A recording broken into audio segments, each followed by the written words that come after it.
clergies for politicians to come and use to talk to their members in the church to vote for them. Some tend to speak for or against people who are aspiring for political position in the church during service or at mass. What do you make out of this? Is it proper? Well, thank you very much. This is, of course, a very important question for the Christian faith. The pulpit has a significant role in the worship life of the church. It is meant to be a place to declare God's loving grace to the people. It is a place also to teach the scripture and to disciple people in deepening their understanding and knowledge of God. It is also a place there where people are equipped to go out and be good citizens in the society, salt and light in the society. Hence, for me to use the pulpit as the place to campaign is, you can say, is a sacrilege. It is to misuse the pulpit. It is not meant for that purpose.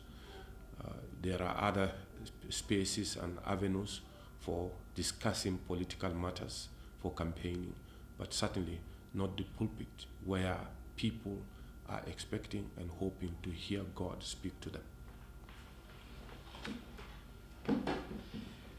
There's a popular axiom in Nigeria that you don't argue with the person who says he had a dream about a particular thing. By translation, one will find it very difficult to argue with a man of God who says God has spoken to him about a particular person. What do you make of prophecies that are eminent during elections? Pastors, priests coming out to say, God says a so-so candidate will win. And because as Christians, our faith are relatively tied to the faith of our preachers, we tend to go in such ways. What do you make out of this? Well, it is really regrettable that today in Nigeria, the church in Nigeria is becoming more a church of prophets and teachers, and they are all over the place. But remember, Jesus himself warned the disciples that time will come when there will be just so many false prophets and teachers, and who will tend to mislead the people. And they will say, this is the truth, God has spoken to me, when indeed God has not spoken to them. Even in the Old Testament, people who proclaim peace when in fact there is no peace. So having false prophets is not new. I would not totally say, well, God is no longer speaking to people. But the rate at which so many people are rising today to say they have seen a vision, God has spoken to them, is a matter of concern and worry for the church. Now, you have to ask the question, how many of those prophecies have been fulfilled? I mean, I think this is a measuring yardstick then to look back and say whether we can all trust and count on these numerous prophecies that are arising in the church. I think the church needs to be very careful. We need to go back to the scripture. We need to really not use our religious faith just for anything goes. It is a time for us to go back really to scripture. What does scripture really teach? And I think also the members should deepen their understanding in the scripture that we are not just taking everything. Even Apostle Paul says, well, you have to question the spirits. So I will encourage the members to also not just take in anything they hear, but also go back to scripture and probe what they hear before they get themselves into difficulties. Finally, how can we avoid crisis and violence as election gets closer?